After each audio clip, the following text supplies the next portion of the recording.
बिस्मिल्लाहिर्रहमानिर्रहीम, अस्सलाम वालेकुम। मैं इब्रार अहमद महर एडवोकेट। पाकिस्तान में एक नया ड्रामा और तमाशा शुरू हो चुका है जो कि तहरीक लब्बैक पाकिस्तान ने शुरू किया। ये वैसे भी एक शरपसंद जमात है, एक दहशतगर्द जमात है। हमेशा से इन्होंने फसाद बर्पा किया है। जब से ये जमात बनी है उस वक्त से लेकर आज तक इन्होंने मासवाए फसाद पैदा करने के और मासवाए दहशतगर्दी करने के कोई काम नहीं किया। अब उन्होंने एक नया ड्रामा लगा दिया, एक नया तमाशा लगा दिया। ये चाहते क्या हैं? मुल्क में बदअमनी पैदा करना चाहते हैं, इंतशार पैदा करना चाहते हैं, लोगों को आपस में लड़ाना चाहते हैं, मजीद लोगों की जानें लेना चाहते हैं, कत्ल करना चाहते हैं। क्या करना चाहते हैं?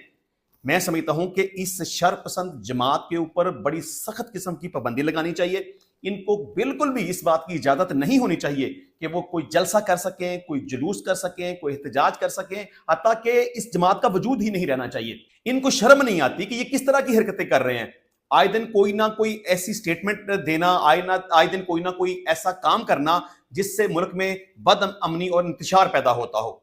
अब इन्होंने ये स्टेटमेंट दी है, यानी कि तहरीक लब्बैक पाकिस्तान के नायब अमीर ने यह स्टेटमेंट दी है कि चीफ जस्टिस काजी फायज ईसा का जो सर लेकर आएगा उसको 1 करोड़ रुपए बतौर इनाम दिया जाएगा। मैं यहां यह सोचने पर मजबूर हूं, मैं हैरान हूं कि ये कौन लोग हैं, कहां से आए हैं, इनका क्या मकसद है, ये क्या करना चाहते हैं। तहरीक लब्बैक पाकिस्तान वाले लोग हैं कौन? इनका ताल्लुक किस मुल्क के साथ है, किस एजेंसी के साथ है, किस मजहब के साथ है? मैं नहीं समझता कि इनका ताल्लुक इस्लाम के साथ हो सकता है, क्योंकि इस्लाम की ये प्रीचिंग बिल्कुल भी नहीं है। मजहब इस्लाम दरस देता है अमन का, मोहब्बत का, अखलास का, रवादारी का, बर्दाश्त का। मजहब इस्लाम तो ये नहीं कहता कि आप किसी की जान ले लें, आप किसी को कत्ल कर डालें, आप फसाद बर्पा करें, आप शरअंगेजी करें। मजहब इस्लाम तो इस बात की बिल्कुल भी इजाजत नहीं देता। रही बात मार डालने की, कत्ल करने की, खून बहाने की, उसकी इजाजत सिर्फ और सिर्फ वह जंग के अंदर है।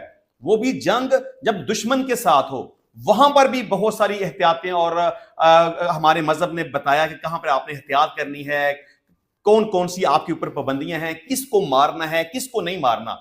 हत्ता कि हमारा मजहब तो इस हद तक हमें तबलीग करता है कि आपने मासूम लोगों को नहीं मारना, जो लोग जंग के अंदर शामिल नहीं हैं उनको नुकसान नहीं पहुंचाना, दरख्तों को नुकसान नहीं पहुंचाना, घरों को नुकसान नहीं पहुंचाना, फसलों को नुकसान नहीं पहुंचाना, औरतों को नुकसान नहीं पहुंचाना, बच्चों को, बूढ़ों को नुकसान नहीं पहुंचाना, यहां तक कि जवानों को भी नुकसान नहीं पहुंचाना। सिर्फ नुकसान किसको पहुंचाना है? उस शख्स को जो तलवार लेकर, बंदूक लेकर आपके मद्दे मुकाबला आ जाए आपसे लड़ने के लिए, सिर्फ उसको नुकसान पहुंचाना है। तो ये जमात खुद को ये दावा करती है कि ये मुसलमान है। मैं नहीं समझता कि ये मुसलमान है। जो जमात इस तरह की प्लानिंग करे और सरेआम ये बोलती फिरे कि फलां बंदे को मार डालो तो तुम्हें इतने करोड़ रुपए इनाम मिलेगा। देखें, काजी फायद ईसा सही है या गलत, उसके फैसले आपको पसंद आते हैं कि नहीं आते, वो एक अलग डिबेट है। उसके ऊपर बात की जा सकती है, तनकीद की जा सकती है, व्हाटएवर। लेकिन ये कह देना कि उसको मार डालें, उसका सर ले आए, ये बात किसी भी तौर पर, किसी भी सूरत तक काबिल कबूल नहीं, और ना ही ये बात बर्दाश्त की जा सकती है। नायब अमीर टीएलपी ने जो स्टेटमेंट दी अपनी तकरीर के दौरान, उन्होंने जिस तरह के अल्फाज इस्तेमाल किए, उसकी मैं भरपूर अल्फाज में मुजम्मत करता हूं। बहरहाल मैं समझता हूं कि सख्त किस्म की पाबंदी होनी चाहिए। इन लोगों को घरों से बाहर निकलने तक की आजादी नहीं होनी चाहिए। इन लोगों के खिलाफ मुकदमात बनने चाहिए, इनको प्रोसिक्यूट किया जाना चाहिए, इनको जेलों के अंदर बंद किया जाना चाहिए। ये लोग अगर इस तरह आजाद होंगे तो मैं नहीं समझता, ये ना तो इस्लाम के साथ मुखलस है, ना ये पाकिस्तान के साथ मुखलस है। इनको अगर आजादी मिल जाएगी तो ये फसाद बर्पा करेंगे, बदअमनी पैदा करेंगे, इंतशार पैदा करेंगे। इन्हीं की स्टेटमेंट्स की वजह से इन्होंने नौजवानों के जहनों को खराब किया हुआ है। जी, तो पाकिस्तान के अंदर आए दिन मुख्तलिफ किस्म के वाकयात रूनुमा होते रहते हैं, तो हिंदी मजहब के नाम से इन लोगों ने जहन खराब किया हुआ है। जब एक बाकायदा तौर पर कानून मौजूद है तो उसके मुताबिक चलना चाहिए। किसी भी शख्स को यह हक नहीं पहुंचता कि वह तौहीन मजहब के नाम पर किसी दूसरे शख्स को नुकसान पहुंचाए या उसकी जान ले ले। तो बहरहाल तहरीक लब्बैक के खिलाफ अब FIR का अंदराज तो हो चुका है, लेकिन फिर भी बार बार मैं ये कहूंगा कि ये इनका अमल काबिल बर्दाश्त नहीं है। इनके ऊपर सख्त किस्म की पाबंदी लगनी चाहिए ताकि ये आइंदा इस तरह की शर्अंगेज गुफ्तगू और तकरीर ना कर सकें। अच्छा जी, चीफ जस्टिस कादी फायद ईसा को जान से मार देने की धमकी देने पर टीएलपी के नायब अमीर पीर जहीरुल हसन शाह समेत 1500 कारकुनों पर मुकदमा दर्ज कर लिया गया है। मुकदमा किला गुजर सिंह में थानेदार हमाद हुसैन की मुद्दत में दर्ज किया गया। मुकदमा में इंसदाद दहशतगर्दी एक्ट, मजहबी मुनाफरत, फसाद फैलाने, अदलिया पर दबाव डालने, आला अदलिया को धमकी, कार्य सरकार में मुदाखलत और कानूनी फराइज में रुकावट डालने की दफात को शामिल किया गया है।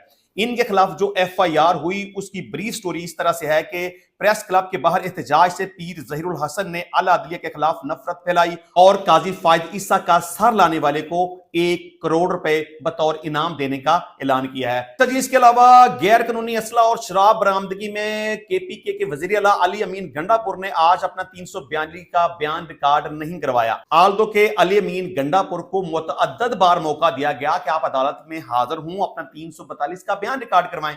दरअसल 342 का बयान ये होता है कि आपके खिलाफ जो भी शहादत सफा मिसल के ऊपर आ चुकी है, आपके खिलाफ जो भी इल्जामात लगाए जा चुके हैं, आप उसके बारे में क्या कहते हैं। अली अमीन गंडापुर से शराब बरामद हुई, उनसे नाजायज असला बरामद हुआ, उनके खिलाफ मुकदमा दर्ज किया गया। इसकी समाअत तकरीबन कोई 7-8 साल से हो रही है। ये 2016 का केस है और 2016 से लेकर तकरीबन 8 साल का वक्त गुजर चुका है, लेकिन अभी तक इस केस का फैसला नहीं हो सका। तो आज जज साहब ने इस केस में अपने रिमार्क्स देते हुए ये कहा कि गंडापुर बहादुर बने और 342 का बयान रिकॉर्ड करवाएं। बहरहाल अब आइंदा इसमें 4 सितंबर तारीख पेशी मुकर्रर हो चुकी है। अदालत ने फिर से अली अमीन गंडापुर को अदालत में तलब किया और कहा कि अपना 342 का बयान रिकॉर्ड करवाएं। आल्दो के इससे पहले तकरीबन 5-6 दफा अदालत अली अमीन गंडापुर को मौका दे चुकी है, लेकिन अदालत के बार बार अहकामात के बावजूद वो अदालत में हाजिर नहीं हो रहे। अब देखते हैं कि आइंदा तारीख पेशी पर वो हाजिर होते हैं कि नहीं होते। अच्छा जी, अब बात करेंगे बिजली के बिलों के ऊपर। अब बिजली के बिल ऐसे ही हो गए जैसे कि मौत का परवाना हो, यानी कि एक गरीब आदमी जो कि 2 वक्त की रोटी पूरी नहीं कर सकता, जब उसको हजारों का बिजली का बिल मिलता है तो उसकी जान निकल जाती है, जिसका नतीजा क्या निकलता है कि वो या तो किसी दूसरे को मार देता है या वो खुदकुशी कर लेता है। तकरीबन गुज़िश्ता 5 दिनों में 5 बड़े वाकयात हो चुके हैं कि लोगों ने बिल अदा ना कर सकने की वजह से, बिल के पैसे अपने पास ना होने की वजह से दूसरों की जान ले ली या कोई खुदकुशी कर ली। गुजरांवाला की रिहायशी रजिया बीबी, जिसकी उम्र तकरीबन 65 साल है, जो कि हर्निया की मरीजा थी, उसने अपने इलाज के लिए पैसे इकट्ठे किए हुए थे, लेकिन बिल इतना ज्यादा आ गया कि वो बिल तो जमा उसने करवा दिया लेकिन अपना इलाज ना करवा सकी और दिल बर्दाश्ता होकर उसने गंदे नाले में छलांग लगाकर अपनी जान दे दी। इसके अलावा तकरीबन 2-3 दिन पहले गुजरांवाला में भी एक वाकया पेश हुआ कि एक बड़े भाई ने छोटे भाई की जान ले ली सिर्फ इस वजह से कि बिजली का बिल ज्यादा था, वो गरीब लोग थे, बिल अदा नहीं कर सकते थे। इसी वजह से उन 2 भाइयों के दरमियान झगड़ा हो गया, बिल जमा करवाने के हवाले से, पैसे इकट्ठे करने के हवाले से। तो बड़े भाई ने छोटे भाई के गले के ऊपर छुरी चला दी, उसकी शाहरग काट दी और उसकी जान ले ली। इसी तरह फैसलाबाद में भी इसी नौयत का एक वाकया पेश आया कि एक छोटे भाई ने बड़े भाई की बिजली का बिल अदा ना कर सकने की वजह से जान ले ली, क्योंकि वो गरीब लोग थे, बिजली का बिल ज्यादा था, पैसे इकट्ठे नहीं कर सके। इसी वजह से आपस में उनकी तू मैं हो गई और छोटे भाई ने बड़े भाई की जान ले ली। इसी तरह का एक और वाकया पेश आया कि एक 6 बच्चों के बाप ने, एक और वाकया के 3 बच्चों के बाप ने बिजली का बिल अदा ना कर सकने की वजह से खुदकुशी कर ली और अपनी जान दे दी। अब मैं यहां यह कहूंगा कि ये जो लोग बिजली का बिल अदा नहीं कर सकते, कोई अपने भाई को मार रहा है, कोई अपने बाप को मार रहा है, बाप अपने बेटे को मार रहा है, कोई अपने बच्चों को मार रहा है, कोई खुदकुशी कर रहा है, तो इनका हिसाब कौन देगा? मैं समझता हूं कि जितने भी लोग बिजली का बिल अदा ना कर सकने की वजह से मर रहे हैं, ये कत्ल रियासत के ऊपर है, मौजूदा सियासतदानों के ऊपर है, मौजूदा हुक्मरानों के ऊपर है, क्योंकि इन्हीं हुक्मरानों की गलत पॉलिसियों की वजह से, इन्हीं हुक्मरानों की अयाशियों की वजह से, इन्हीं हुक्मरानों की करप्शन की वजह से आज लोग इस हद तक मजबूर हो चुके हैं कि वो बिजली का बिल तक अदा नहीं कर सकते और खुदकुशी करने पर मजबूर हो चुके हैं। अच्छा, हम अगर बिजली के बिलों के हवाले से बात करें तो जो बिल आप अदा करते हैं उसमें से 30% बिजली की कीमत होती है और 70% उसमें टैक्सेस होते हैं। अभी मैं आपको बताऊंगा कि महकमा आपको किस तरीके से लूटता है, किस तरह से आपके ऊपर बेजा टैक्स मुसल्लत किए जाते हैं, कौन कौन से ऐसे हरबे और तरीके इस्तेमाल किए जाते हैं कि आप लोगों की जेबों में से पैसे निकाले जा सकें। आपके ऊपर तकरीबन 12 से 15 ऐसे टैक्सेस आयद किए गए हैं जिसका कोई मतलब, कोई तुक नहीं बनता। चले, एक बात तो यह है ना कि जी ठीक है, मैंने बिजली इस्तेमाल की, फी यूनिट जो कीमत थी वो मुझे पड़नी चाहिए, वो मैं अदा करने के लिए तैयार हूं, लेकिन सिर्फ बिजली की कीमत आप अदा नहीं करते, बिजली की कीमत के ऊपर बेशुमार तकरीबन 15 किस्म के ऐसे टैक्सेस हैं जो कि आप अदा करते हैं। मैं जिस तरह से मैंने पहले भी कहा कि बिजली का जो आपको बिल आता है, जो आप अदा करते हैं, उसमें 30% बिजली की कीमत होती है और बकिया 70% उसके ऊपर लगने वाले टैक्सेस होते हैं। मिसाल के तौर पर आपको क्या पड़ता है जी? फ्यूल प्राइस एडजस्टमेंट, ये टैक्स है। नंबर 2 फ्यूल कास्ट, नंबर 3 सामाही adjustment, number 4 general sale tax, number 5 fuel price adjustment पर tax, number 6 financing cost charges. अच्छा, इसके अलावा बिजली के बिल में इनकम टैक्स भी शामिल है, जो 25,000 से जायद बिल पर 7.5% नॉन टैक्स फाइलर्स के लिए है। इसके अलावा टीवी की फीस है, नीलम जेलम सरचार्ज है। अच्छा, आपको ये जानकर बड़ी हैरत होगी कि एक 2-3 किस्म के ऐसे अजीबोगरीब टैक्स हैं कि जो आज तक किसी की समझ में नहीं आए। मिसाल के तौर पे फर्दर टैक्स, मतलब कि मजीद टैक्स। अब ये मजीद टैक्स क्या होता है? तो ये बात तो हो गई ना कि बिजली की जो कीमत थी वो आपने अदा कर दी, बाकी मुख्तलिफ किस्म के जो टैक्सेस थे वो भी आपने अदा कर दिए। अब ये समझ नहीं आती कि ये मजीद टैक्स क्या होता है। अच्छा, इसके साथ साथ एक्स्ट्रा टैक्स, अब मतलब अजाफी टैक्स। अब मजीद टैक्स क्या है, अजाफी टैक्स क्या है, इसके साथ साथ एडवांस टैक्स। एडवांस टैक्स क्या है? ये सिर्फ और सिर्फ गवर्नमेंट की बदमाशी और उसकी गुंडागर्दी है।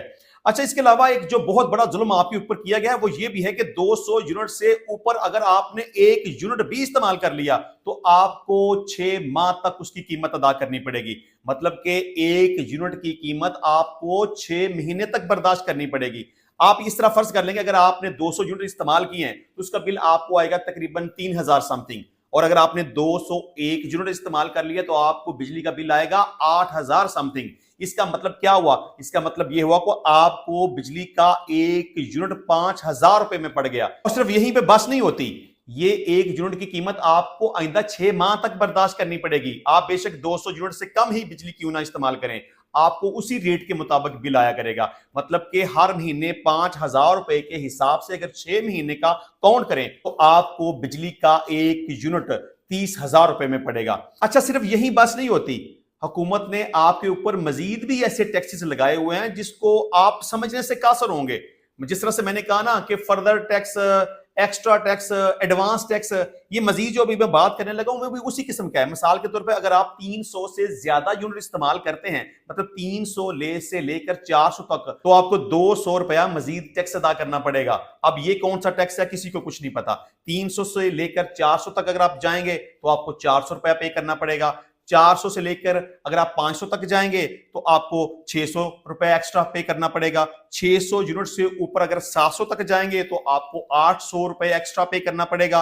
और इसी तरह अगर आप 700 यूनिट से ऊपर यूनिट इस्तेमाल करेंगे तो आपको 1,000 रुपया एक्स्ट्रा अदा करना पड़ेगा। यानी कि बिजली की कीमत के अलावा एक्स्ट्रा जितने भी टैक्सेस हैं उनके अलावा ये मजीद आपके ऊपर, यानी एक तो है ना फर्दर टैक्स, ये फर्दर से भी फर्दर टैक्स है। यानी कि आप जैसे जैसे यूनिट ज्यादा इस्तेमाल करते जाएंगे आपको एक्स्ट्रा 200, 400, 600, 800 और 1,000 रुपए तक ऐसा टैक्स अदा करना पड़ेगा जिसका जिक्र पूरे बिल के अंदर कहीं भी नहीं है। तो बिजली के बिल ज्यादा आने की वजह से लोग जिस तरह से मर रहे हैं, दूसरों को मार रहे हैं, खुदकुशियां कर रहे हैं, ये जितने भी कत्ल हो रहे हैं ये रियासत के ऊपर हैं और रियासत को इसका हिसाब देना पड़ेगा। मिलते हैं नेक्स्ट टाइम नई वीडियो में नए टॉपिक के साथ, तब तक के लिए इजाजत दीजिए। अल्लाह हाफिज।